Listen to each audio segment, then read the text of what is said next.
Salah satu saksi kasus Vina Cirebon yang bernama Suroto ditolak oleh Lembaga Perlindungan Saksi Dana Korban, LPSK. LPSK menolak melindungi saksi Suroto karena kesaksian Suroto dianggap sulit dipercaya. Kesaksian Suroto dinilai tidak konsisten atau berubah-ubah. Diketahui, Suroto ini sejak kemunculannya memberikan kesaksian bahwa dirinya yang menolong korban di malam kejadian. Saat menjelaskan kondisi korban, beberapa di antaranya dibantah oleh saksi lain. Sebab selain Suroto, saksi lain ada yang mengaku mendatangi TKP sebelum Suroto datang. Seperti saksi Adi asal Kudus yang mengaku melihat kecelakaan ketika melintasi TKP itu. Wakil Ketua LPSK Sri Suparyati menjelaskan bahwa pihak LPSK mengaku sudah melakukan wawancara dengan yang bersangkutan. Namun pada wawancara pertama, Suroto belum mengajukan permintaan perlindungan ke LPSK. Kemudian Suroto mengajukan perlindungan ke LPSK. Selanjutnya LPSK pun kembali melakukan wawancara yang kedua. Permohonan itu masuk pada saat Polda sudah melakukan proses pemeriksaan Pegi Setiawan, katanya dikutip dari TV One, Senin, tanggal 12 Agustus tahun 2024. Selain menelaah dari wawancara, LPSK juga menelaah dari putusan pengadilan.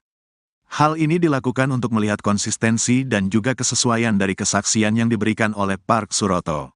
Kami memang menemukan ada beberapa yang kami melihat tidak konsisten dan tidak sesuai, katanya. Pada saat wawancara kedua LPSK, Suroto sudah ramuk masuk di berbagai media. Pada wawancara keduanya itu, LPSK melihat Suroto sepertinya membutuhkan keamanan. Namun Suroto kurang kooperatif dan melakukan sesuai keinginan pribadi.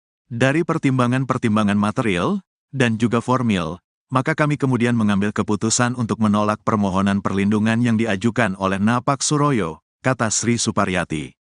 Diberitakan sebelumnya, Adi mengaku tetap berada di TKP sampai kedua korban selesai dievakuasi sebelum akhirnya dia berjalan kaki melanjutkan perjalanan ke arah Sumedang. Dia juga memastikan bahwa apa yang dia lihat ciri-ciri korban sesuai dengan foto korban Vina dan Eki. Saya lihat di situ sampai selesai diangkat, kata Adi. Adi menantang saksi Banpol Desa Suroto yang memberikan kesaksian berbeda dengannya. Banpol Desa, Suroto, katanya celana melorot, pertemukan sama saya orangnya, itu fitnah orang yang sudah meninggal. Itu murni kecelakaan, kata Adi. Adi menjelaskan dia tidak pernah dijadikan saksi di kasus Vina Cirebon tahun 2016 silam. Setelah korban dievakuasi, Adi melanjutkan jalan kaki keliling Pulau Jawa. Adi tidak tahu menahu bahwa kejadian tersebut disebut pembunuhan pada tahun 2016 silam. Dulu kan saya jalan kaki Pak, gak tahu apa-apa, dengar juga baru-baru ini, ramenya juga baru-baru ini kan, kata Adi. Masa kau pembunuhan? Gitu kan waktu itu yang saya lihat itu, sambung dia.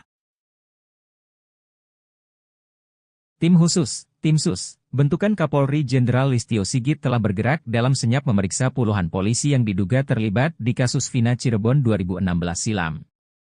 Bahkan disebut kasus yang terjadi 8 tahun silam itu melibatkan 2 petinggi Polri, yang kala itu sempat menjabat sebagai Kapolres Cirebon Kota. Ex-Wakapolri Komjen Pol Purnawirawan Oegroseno melihat Polri harus berani dalam menindak tegas jika ditemukan pelanggaran terhadap polisi yang terlibat, tak terkecuali 2 petinggi Polri yang kini sudah menyandang status Jenderal Bintang 1. Ia mengibaratkan seperti kasus FBI di Amerika Serikat, ada polisi Bintang 2 yang diturunkan pangkatnya menjadi Letnan 2. Di dalam institusi Polri, pangkat Letnan 2 disebut Inspektur Polisi 2, IPDA. Bahkan, setelah diturunkan, polisi di FBI itu kemudian dipecat. Oegroseno melanjutkan Polri harus berani menindak tegas petinggi-petinggi jika ketahuan terlibat. Ia meyakini bahwa ketegasan Polri pasti akan mengembalikan kepercayaan masyarakat yang belakangan getol memberikan kritik pedas. 2 nama jenderal polisi itu sempat disebut oleh kuasa hukum Ibtu Rudiana, Mardiman Sane. Mardiman menampik bahwa Ibtu Rudiana yang kala itu berpangkat Aibtu, mampu merekayasa kasus Vina tahun 2016. Ia dituding sebagai penulis skrip di balik skenario jalannya cerita pembunuhan yang diragukan banyak pihak.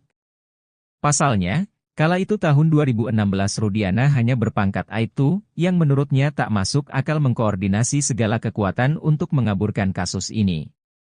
Mardiman bertanya-tanya bagaimana bisa seorang Aibtu merekayasa sampai bisa mengatur para penyidik, jaksa hingga putusan hakim. Mardiman kemudian menyenggol nama Indra Jafar dan Adi Vivit Agustiadi Bahtiar. Dua sosok itu merupakan mantan Kapolres Cirebon Kota.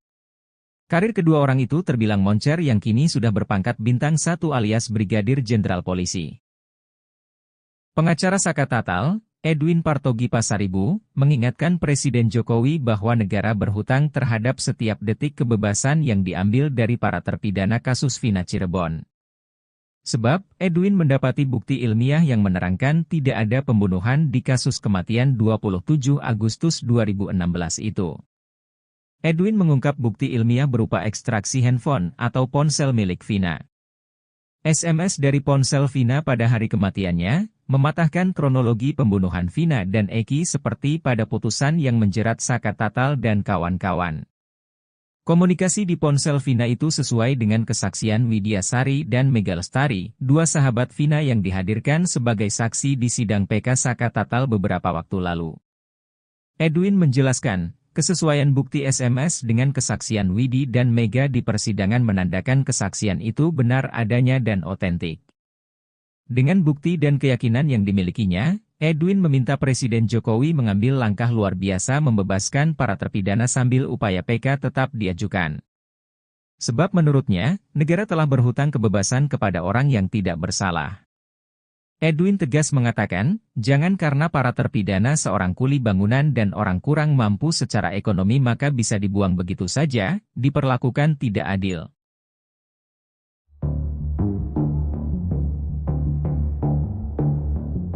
Nasib salah satu saksi kunci kasus Vina, Suroto berada di ujung tanduk.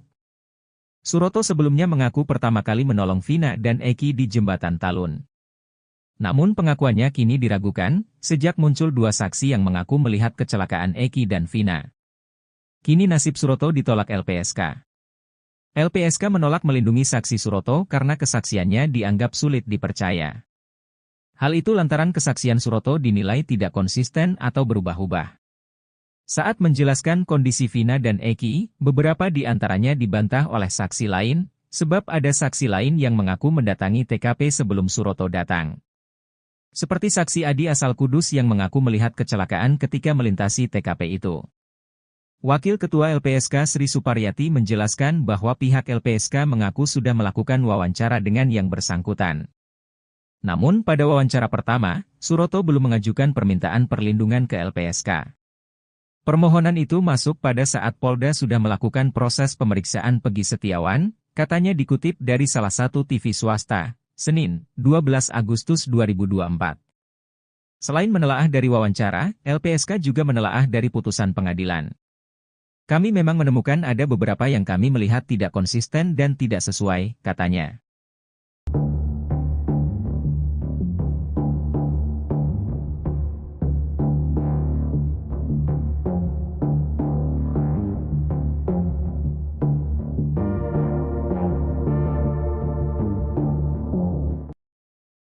Kebuip Turodiana meragukan kesaksian dua sahabat Vina, Mega, dan Widi di kasus Vina Cirebon.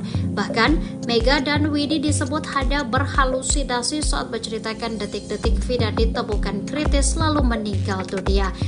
Alih-alih percaya dengan Mega dan Widi, kubu Rudiana lebih meyakini kesaksian Suroto, mantan mandor desa yang mengaku sempat mendatangi TKP ditemukannya Vina dan Eki 8 tahun lalu.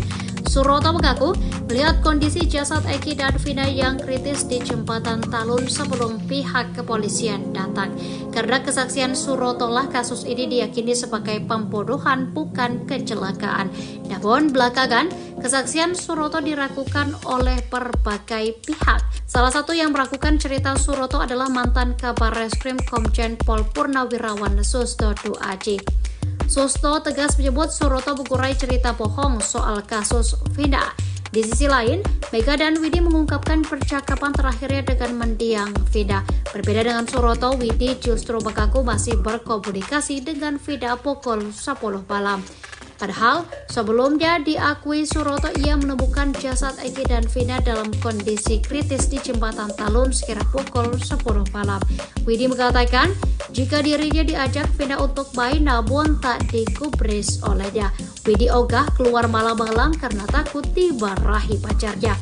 Hingga akhirnya pada pukul 22.15 waktu Indonesia bagian Barat, Widi mengaku sempat ditelepon Vida. Meski Mega dan Widi sudah bersaksi, kubu Ibtu Rudiana tetap menyangkalnya. Dalam tayangan Kompas TV pengacara Ibtu Rudiana Pitra Romadhoni Nasution menyebut Mega dan Widi bohong karena tidak berada di TKP di tanggal 27 Agustus 2016 lalu.